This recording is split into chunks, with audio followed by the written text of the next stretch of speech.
Reilly Smith with an amazing goal with less than 1 second remaining, and the Golden Knights have a pulse against the Edmonton Oilers. Stick around.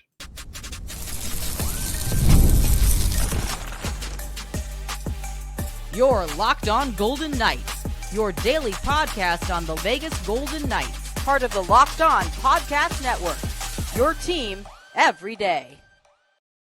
Good evening, friends. We got Chris and Chris here for a late night emergency edition of Locked On Vegas Golden Knights. My name is Chris Golick, day one season ticket holder, editor for the collectibles site of the Hockey News, owner of Silver State Cards and Sports. I got little Chris, been my day one season ticket Vegas Golden Knight partner.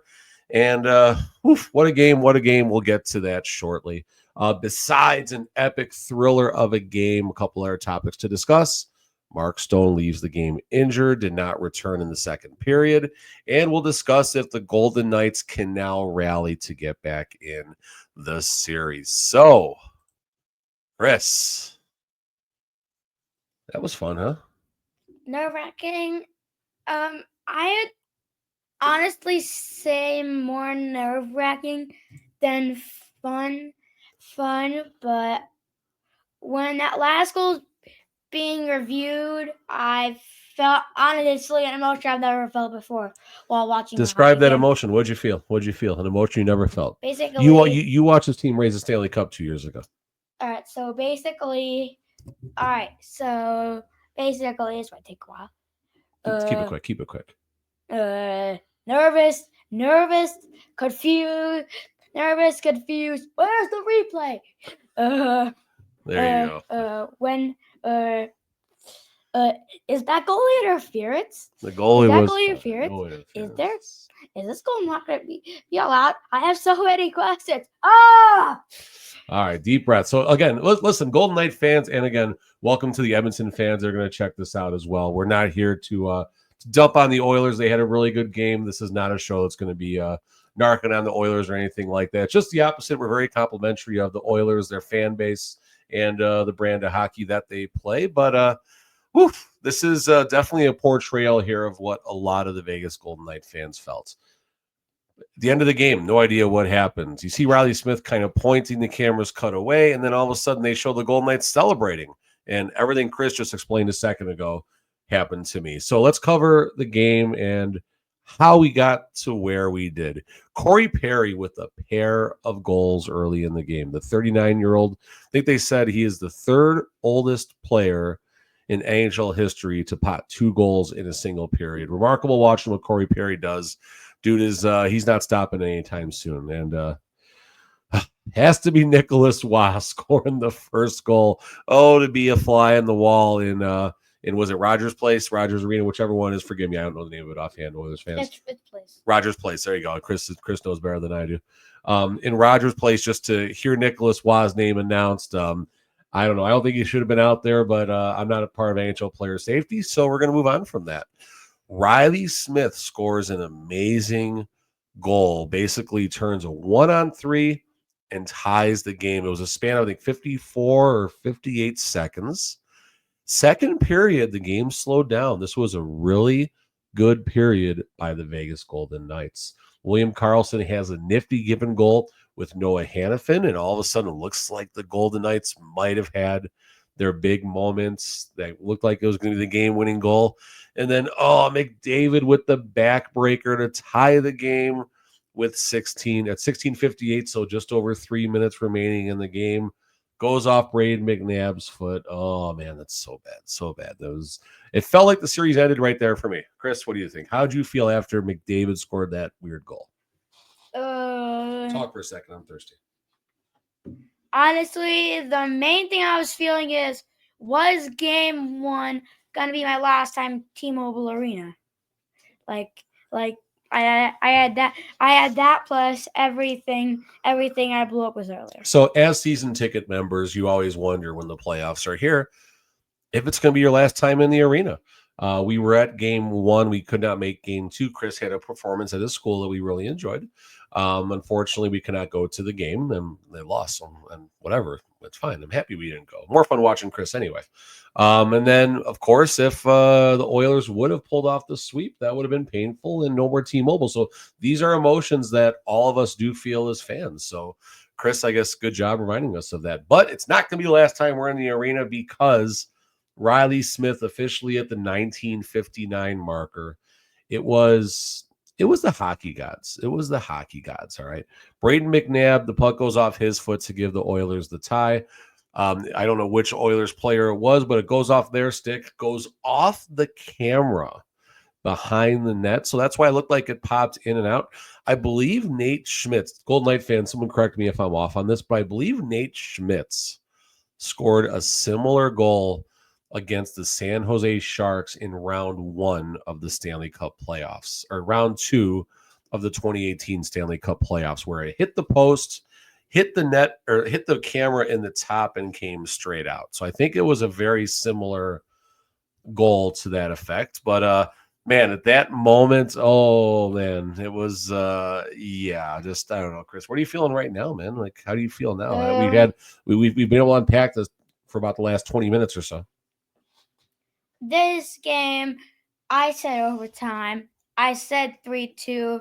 I honestly thought once they got that goal, this game is going to overtime. This game is going to 2 overtimes. This game is going to 3 overtimes.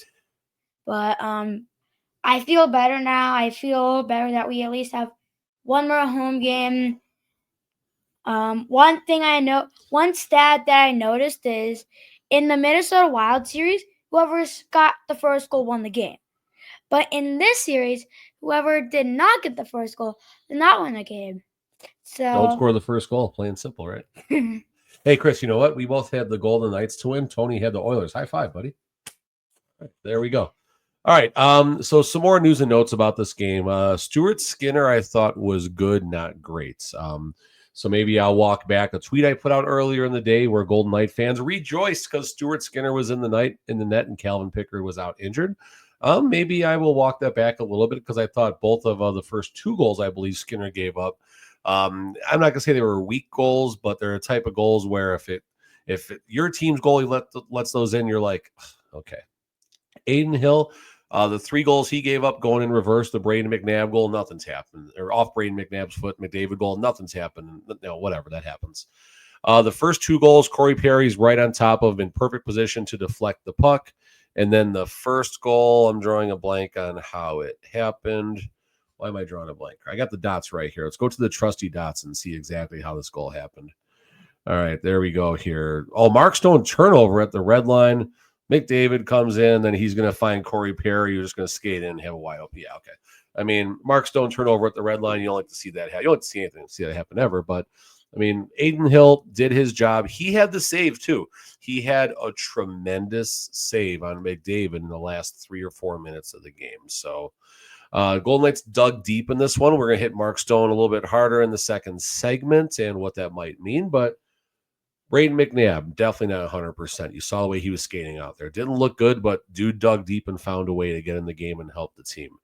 Dorofia just kind of out there, lost in the shuffle at times, but again, he's out there. He had at least 1 or 2 shots on goal. We know Pietrangelo has not been 100% for a matter of months now, and he had some good moments out there. So Golden Knights dug deep. They found a way. And so with that, everybody. Okay, so with that, coming up next, we're going to talk about the Mark Stone injury a little bit more, some possible lineup changes this could lead to, and then can the Golden Knights rally to get back in this series? More on that coming up on Locked On Vegas Golden Knights.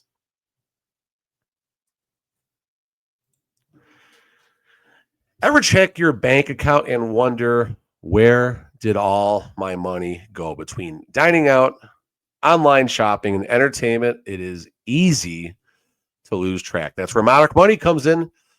Your personal CFO, giving you full visibility and control over your finances.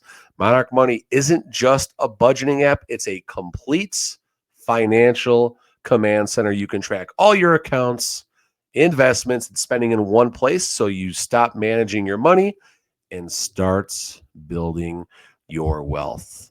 When I started using Monarch, I realized just how much I was spending on food delivery. Now I budget smarter and save more. No more late night food, Chris, okay? No more late night food. Managing money with your partner is smoother than ever. You can track shared and personal accounts, set goals, and stay on the same page without the stress. Take control of your finances with Monarch Money. Use code LOCKEDONNHL at monarchmoney.com for 50% off of your first year. That's monarchmoney.com, code LOCKEDONNHL for half off your first year.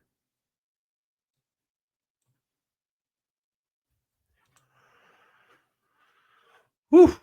Welcome back, everybody. Welcome back. It's late on a Saturday night. It's probably a first for the pod recording late. It's not a school night for Big Chris or Little Chris, so that's a good thing. Otherwise, he'd be in bed by now, and I'd probably be in bed right alongside of him because I'm old and tired. And games like this, they put more gray on your hair. I got a haircut today, so I got less grays up there, thankfully. But there might be a couple more than before I got my haircut. So yeah. All right, let's get serious for a second. Mark Stone suffers an injury. I think it was Corey Perry. Someone can correct me if I'm wrong. Nothing Corey Perry did. Just Mark Stone blew a tire. Either his head hits like Perry's leg, or I've seen some chatter on social that possibly his skate blade cut Mark Stone. There's a video where Mark Stone kind of has his hand by his head going off. So not going to speculate a whole lot besides what we do know is that he missed the rest of the game from about the 14-minute remaining marker of the second period on, give or take. And this is a Raw show tonight. I don't have all the information in front of me. But now let's talk about what might happen in the possible event Mark Stone is out. We know Alex Holtz made the trip. There was questions about Dorofeev if he would get into the lineup. And then, of course, you bring in our player just to be on the safe side. So again, we don't know. We're just going over the possibilities right now. We know Mark Stone has been on the line with Jack Eichel. Who might take that spot on the top line? Tanner Pearson's had some time up there throughout the season. Brett Howden could be a candidate. Does someone like Nicholas Waugh move off the wing? I don't think that's going to be necessarily the move. So just kind of wait and see exactly how that plays out. And I think the bigger question, the bigger concern right now, well, one, it's did the Golden Knights, Chris, like win the battle but lose the war? So basically it's like a small victory winning the game. Let's go doom and gloom for a second. We're going full Josh doom and gloom. Edmonton fans, don't worry what that means. Vegas fans, you know exactly what that means. So we're going full Josh doom and gloom right now. If Mark Stone, worst case scenario, is done for the rest of the playoffs, or no, stop, for the rest of the Oilers series. If Mark Stone is done for the rest of the Oilers series, can the Vegas Golden Knights win the series? I mean, we played most of the game. We played most of the game without him today. That makes me feel a lot better. The fact that we have one game, I think I feel better about. And if he returns in Game 5 Wednesday, wherever our game is, I feel a lot better out of it. But can VGK win the series? Yes or no? If Mark Stone doesn't play another game, I think so. There we go, Chris. I think we should be able. I think we can win Game 4 without him. So if you would have told me before the series, Mark Stone could possibly, again, we're speculating right now. It's raw. I don't know if Coach Cassidy's presser has come out yet. That's how quickly we're recording tonight. But if you would have asked me before the series, can the Vegas Golden Knights win a series down a game, down 2-1 without their captain for the remaining 4 games of the series, up to the remaining 4 games of the series? I'd tell you no. I would tell you no. But now that we're in the fight, now that we're in the war, now that we're watching the battle, now you see it. And, I think the Golden Knights can dig deep. They will be a massive, not massive, but they'll be an underdog in this series, which is rightfully so. But you just watch the way they played. I think William Karlsson stepped up brilliantly tonight, Tony. I think William Karlsson had a magnificent game, and someone was chirping on social media the other day about what's Reilly Smith and Brandon Sand done. Well, okay, well, you just saw what happened. Reilly Smith, he's pretty good tonight. So, in Stone's absence, possible absence, I think there's enough pieces in place to get the Golden Knights through this series. Now, big picture, can they win the Stanley Cup without Mark Stone? That's a different story, but we'll cross that bridge if we need to. All right, so we talked about the Mark Stone injury and what that might mean for the lineup. We're going to put a bow on this by discussing if we think the Golden Knights will use this as a rallying point to win the series. Don't go away. This is Locked On Vegas Golden Knights Emergency Saturday Late Night Edition. And we are back. We are still unpacking an awesome. We had a fun day of sports, Chris. We got to watch some wrestling today. Watched Backlash. We had some deep dish pizza. We enjoyed a good hockey game. We had a family poker night. Not for real money. Relax. Chris is the poker champion tonight. So we had a good day today. I think after this is done, I'll treat myself to not necessarily the Grand Slam from the Las Vegas ballpark, but I might have like a caramel ribbon fudge ice cream dessert because I deserved it. It was a good day today. You're sharing. Mean. All right. So can the Golden Knights use Saturday's victory as a rallying point? Let's talk about the Oilers for a second. All right. If the Oilers weren't a little bit upset coming into this game, of course, we're referencing the Nicholas Waugh suspension that did not happen because of his cross-check in game number 2 and the fact that he scores the goal in game 3. I'm sorry, I'm laughing about that. Oilers fans, I don't know what to tell you. That's just funny, and I hope you guys take a little bit of humor in the fact that we're enjoying it here in Vegas. But is this the rallying point, Chris? Is this the moment right now where the Golden Knights, just for lack of a better term, punch the Oilers right in their mouth and they're back in the series? Well, at this point, I know for a fact, no matter what happens, no matter who wins any of these games, this series is not this series isn't ending in anything less than 6. How about we go 8 games in this series, Chris? Can we have an 8-game series? This series might be that good. We want 8. We want a 9-game series. Can we do a 9-game series? It'd work. Golden Knight fans, what we talked about on the Saturday morning, we got AM and PM Chris and Chris shows now. What's happening here?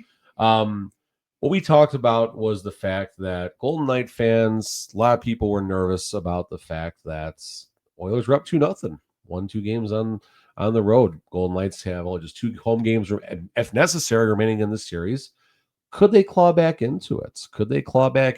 And now let's talk about the glass being half full. Oilers' first game, dominance, moving on. I'm not going to talk about that. Second game, Golden Knights are one high danger chance away from winning that game, and now we're talking about a possible 2-1 lead for the Vegas Golden Knights.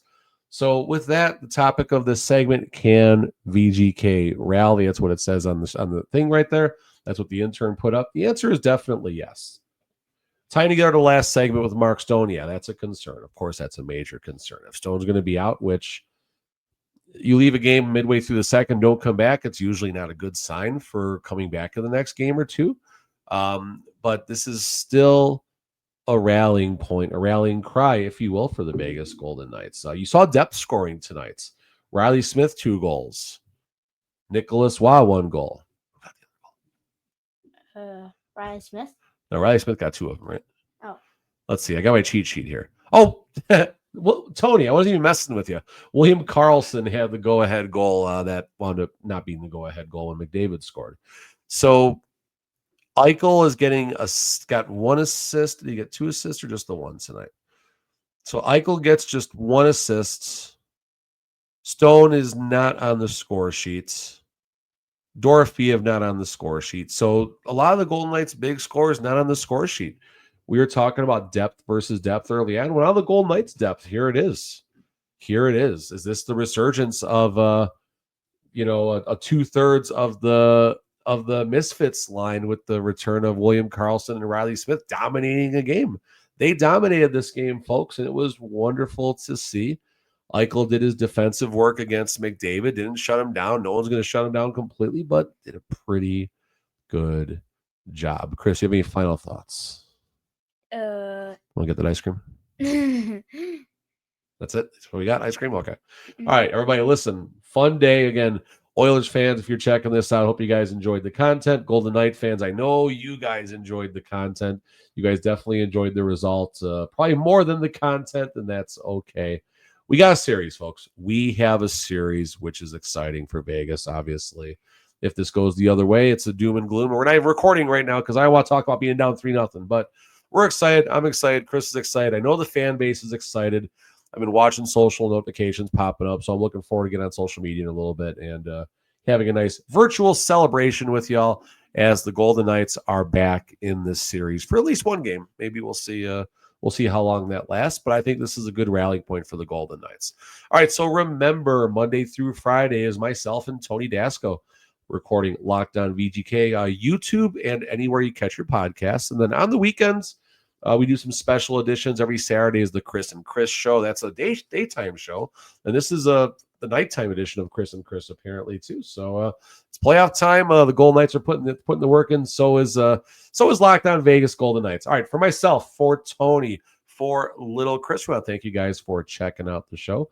Thank you for making us hopefully your first and second listen today. Look forward to covering the rest of this series. So everyone have a wonderful night, and thanks for tuning in to Locked On Vegas Golden Knights. There's Allie, your team every day.